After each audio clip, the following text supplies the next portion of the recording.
The social media post was published on his official X, formerly Twitter account around 1 in the morning this past Sunday, as most Israelis were either sleeping or getting ready for bed. Israeli Prime Minister Benjamin Netanyahu was crystal clear. His military and security chiefs, he said, failed to give him any warning about the shocking Hamas attacks on October 7th. As Israeli forces were expanding the incredibly dangerous ground war in Gaza, Netanyahu explicitly blamed the heads of two of Israel's top security agencies for the colossal lapses that led the country to this point. On Sunday, Israelis awoke with a furious response, especially because Netanyahu has, since October 7th, continued to dodge any sort of responsibility, refusing opportunity after another to even say something as simple as, "This happened on my watch, and it's my responsibility to correct these wrongs." The Prime Minister must stop addressing this matter, Minister Benny Gantz, who is a member of the War Cabinet, tweeted in response on Sunday. Former Mossad chief Yossi Cohen, considered one of Netanyahu's close allies, said Sunday morning to Israel's public radio, "Responsibility is something you take at the start of your job, not midway." Cohen noted that when he led the Mossad, everything that happened in the agency, from top to bottom, was my responsibility. For many Israelis and those who care about Israel across the world, the episode confirmed speculations of tensions between Israel's top brass during one of the worst crises in the country's 75-year history, and heightened anxieties about Netanyahu's leadership. To understand how we got here, though, we have to go back to the very beginning. Benjamin Netanyahu, also known as Bibi, was born in 1949 in Tel Aviv. His father was a historian specializing in the Jewish Golden Age of Spain, and Bibi's paternal grandfather, Nathan Milikowski, was a rabbi and Zionist writer. When Bibi's father emigrated to Israel, he Hebraized his surname from Milikowski to Netanyahu, meaning God has given. Bibi was initially raised in Jerusalem, and when he was 7 years old, the family moved to the United States because his father received a teaching opportunity at Dropsy College in Pennsylvania. After graduating from high school there in 1967, Bibi returned to Israel to enlist in the Israel Defense Forces. He trained as a combat soldier and served for 5 years in the Elite Special Forces Unit, Sayeret Matkal. Bibi returned to the United States in late 1972 to study architecture at the Massachusetts Institute of Technology. After briefly returning to Israel to fight in the 1973 Yom Kippur War, he returned to the United States and completed a bachelor's degree and master's degree from MIT. Concurrently, Bibi was studying for a doctorate in political science. Professor Leon B. Groisse at MIT recalled, "He did superbly. He was very bright, organized, strong, powerful. He knew what he wanted to do and how to get it done." But Bibi's studies were cut short in 1976 by the death of his brother, Yonatan, in the counter-terrorism hostage rescue mission, Operation Thunderbolt, during which Yonatan's unit rescued more than 100 mostly Israeli hostages hijacked by terrorists and flown to the Entebbe airport in Uganda. Between 1976 and 1978, Bibi worked as an economic consultant for the Boston Consulting Group, where he was a colleague and eventual friend of Mitt Romney, who went on to become the governor of Massachusetts. Romney described Netanyahu at the time as a strong personality with a distinct point of view. In 1978, Netanyahu appeared on Boston local television where he argued, "The real core of the conflict is the unfortunate Arab refusal to accept the State of Israel. For 20 years, the Arabs had both the West Bank and the Gaza Strip, and if self-determination, as they now say, is the core of the conflict, they could have easily established a Palestinian state." In the late 1970s, Bibi returned to Israel and started to make political connections. In 1982, he was appointed Deputy Chief of Mission at the Israeli Embassy in Washington, D.C. Prior to the 1988 Israeli legislative election, Bibi returned to Israel and joined the Likud party, ultimately being elected as a Knesset, Israeli parliament member, and was appointed as a deputy of the foreign minister. During the Gulf War in early 1991, the English-fluent Netanyahu emerged as the principal spokesperson for Israel in media interviews on CNN and other news outlets. Following the defeat of the Likud party in the 1992 Israeli legislative elections, the Likud party held a party leadership election in 1993, and Bibi was victorious, defeating Benny Begin, son of the late Prime Minister Menachem Begin. Following the assassination of Israeli Prime Minister Yitzhak Rabin, his temporary successor, Shimon Peres, decided to call early elections in order to give the government a mandate to advance the Israeli-Palestinian peace process. Bibi was Likud's candidate for prime minister in the 1996 Israeli legislative election, which was the first Israeli election in which voters elected their prime minister directly.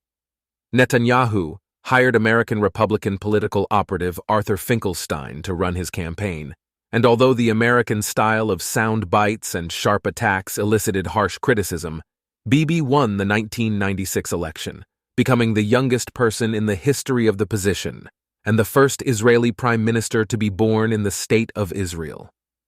Bibi's victory over the pre-election favorite Shimon Peres surprised many. The main catalyst in the downfall of the latter was a wave of terrorism shortly before the elections, when Palestinians carried out 2 suicide bombings, killing 32 Israelis, with Peres seemingly unable to stop the attacks. During the campaign, Bibi stressed that progress in the peace process would be based on the Palestinian National Authority fulfilling its obligations, mainly fighting terrorism, and the Likud campaign slogan was, "Netanyahu, making a safe peace." Although Bibi won the election for prime minister, Peres's Labour Party received more seats in the parliamentary elections, so Bibi had to rely on a coalition with the ultra-Orthodox parties, Shas, and United Torah Judaism in order to form a government. As prime minister, Bibi raised many questions about many central premises of the Oslo Accords, a pair of agreements between Israel and the Palestine Liberation Organization, signed in 1993 and 1995. One of Bibi's main points was disagreement with the Oslo premise that the negotiations should proceed in stages, meaning that concessions should be made to Palestinians before any resolution was reached on major issues, such as the status of Jerusalem and the amending of the Palestinian National Charter. Oslo supporters had claimed that the multi-stage approach would build goodwill among Palestinians and would propel them to seek reconciliation when these major issues were raised in later stages. Bibi said that these concessions only gave encouragement to extremist elements, without receiving any tangible gestures in return. Despite his stated differences with the Oslo Accords, Bibi continued their implementation, but his premiership saw a marked slowdown in the peace process. After being defeated by Ehud Barak in the 1999 Israeli prime ministerial election, Bibi temporarily retired from politics. When Barak governments fell in late 2000, Bibi expressed his desire to return to politics. Bibi eventually decided to not run for the prime minister position, a move which facilitated the surprising rise to power of Ariel Sharon, who at the time was considered less popular than Netanyahu. In 2002, after the Israeli Labour Party left the coalition and vacated the position of foreign minister, Prime Minister Ariel Sharon appointed Bibi as foreign minister. But after the 2003 Israeli legislative election, Sharon offered the foreign ministry to Silvan Shalom and the finance ministry to Netanyahu, in what many observers regarded as a surprise move. Some pundits speculated that Sharon made the move because, given Bibi's demonstrated effectiveness as foreign minister, Sharon deemed him a political threat. By placing him in the finance ministry during a time of economic uncertainty, Sharon could theoretically diminish Netanyahu's popularity. Netanyahu accepted the new appointment, and Sharon and Netanyahu came to an agreement that Netanyahu would have complete freedom as finance minister, and have Sharon back all of his reforms, in exchange for Netanyahu's silence over Sharon's management of Israel's military and foreign affairs. As finance minister, Bibi undertook an economic plan in order to restore Israel's economy from its low point during the Second Intifada, many individual and uncoordinated attacks by Palestinian terrorists.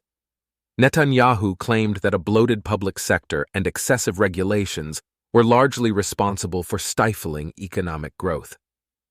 His plan involved a move toward more liberalized markets, and he instituted a program to end welfare dependency by requiring people to apply for jobs or training, reduced the size of the public sector, froze government spending for 3 years, and capped the budget deficit at 1%.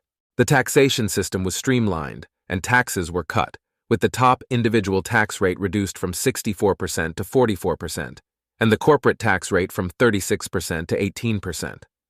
A host of state assets worth billions of dollars were privatized, including banks, oil refineries, the El Al National Airline, and Zim Integrated Shipping Services.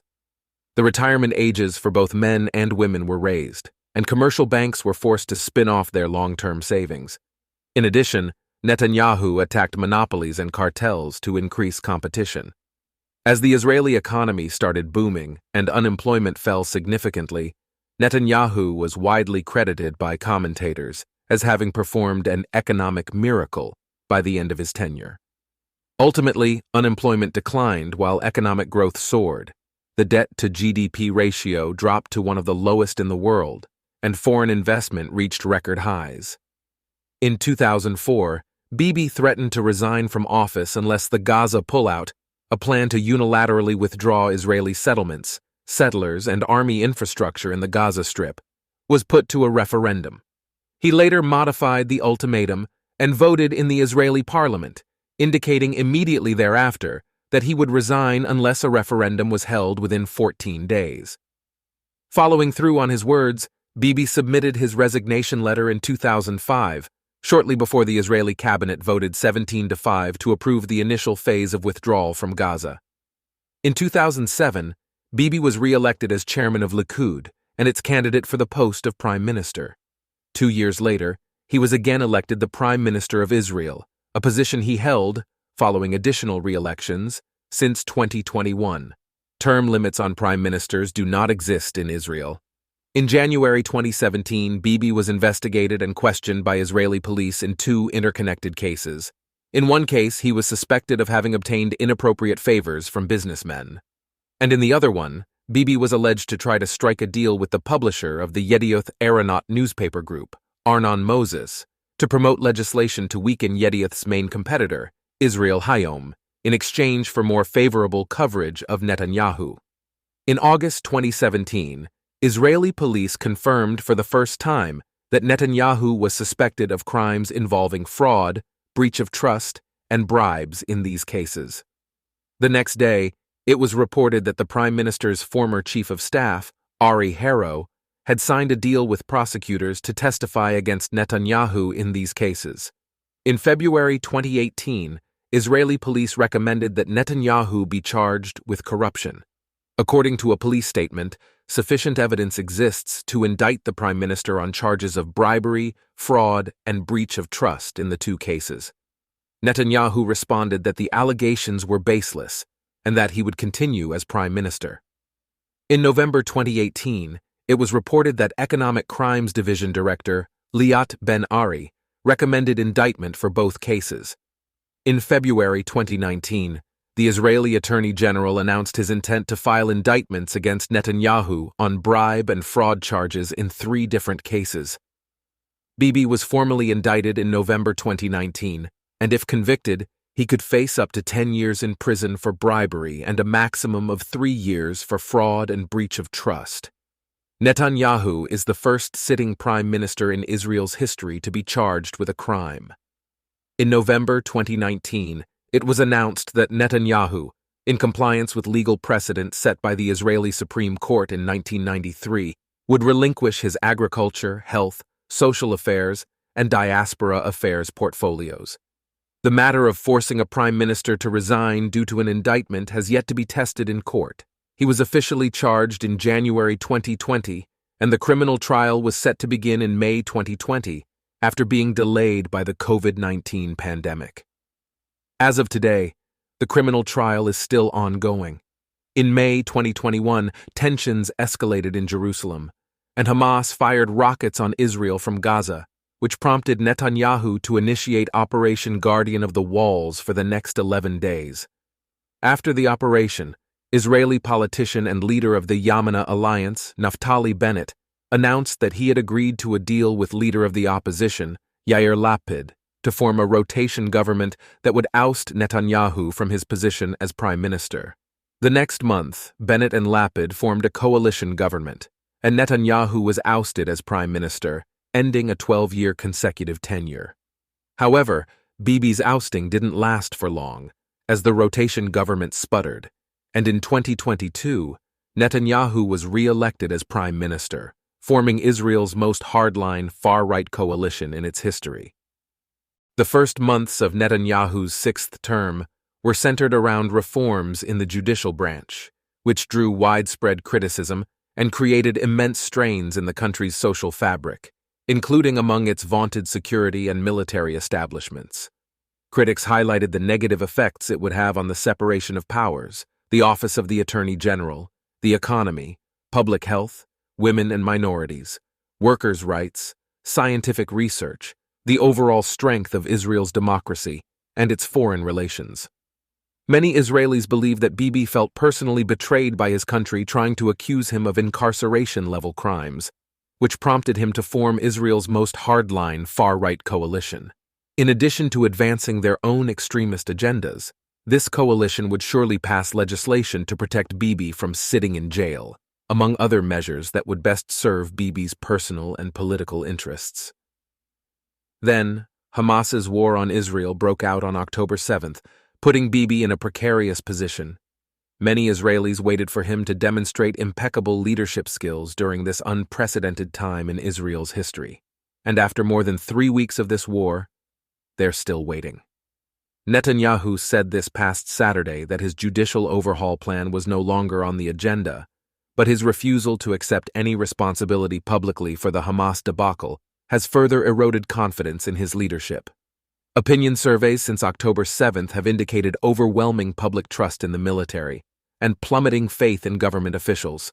For years, the various governments led by Bibi tried to divide power between the Gaza Strip and the West Bank, crippling Palestinian Authority President Mahmoud Abbas, while purposely propping up the Hamas terrorist group.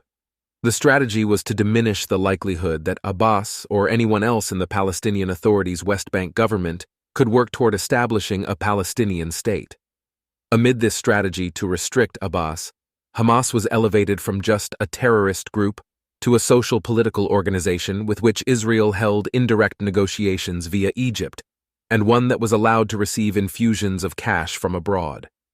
Hamas was also included in discussions about increasing the number of work permits Israel granted to Gazan laborers, which kept money flowing into Gaza, meaning food for families and the ability to purchase basic products. Israeli officials said these permits, which allow Gazan laborers to earn higher salaries than they would in the enclave, were a powerful tool to help preserve calm.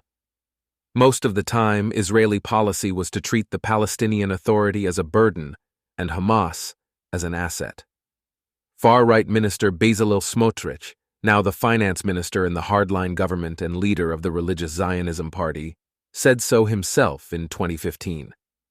According to various reports, Netanyahu made a similar point at a Likud faction meeting in early 2019, when he was quoted as saying that those who oppose a Palestinian state should support the transfer of funds to Gaza, because maintaining the separation between the Palestinian Authority in the West Bank and Hamas in Gaza would prevent the establishment of a Palestinian state. Bolstered by this policy, Hamas grew increasingly stronger until October 7, 2023, the bloodiest day in its history, when terrorists crossed the border, slaughtered hundreds of Israelis, and took with them back to Gaza more than 200 hostages, while thousands of rockets were fired at Israel's south and center. One thing is clear, according to Tal Schneider, a political correspondent for the Times of Israel. The concept of indirectly strengthening Hamas, while tolerating sporadic attacks and minor military operations every few years, went up in smoke. Major wars and security failures have brought down Israeli prime ministers in the past, among them Golda Meir, who resigned months after the 1973 Yom Kippur War, and Ehud Olmert, whose fate was sealed by a devastating month-long 2006 conflict with Hezbollah in Lebanon. What makes Bibi different than his predecessors is that, according to many Israelis, Bibi essentially believes that he's a wannabe king of Israel, that without him, there is no Israel as we know it today. While it's true that Bibi has made immeasurable contributions to the state, and by extension to the Jewish people, it's also true that his recent actions, behaviors, and attitudes could very well destroy his exceptional decades-long legacy and even the Jewish state. After all, Bibi has served as Israel's prime minister for something like 17 years. That is nearly 23% of the country's existence.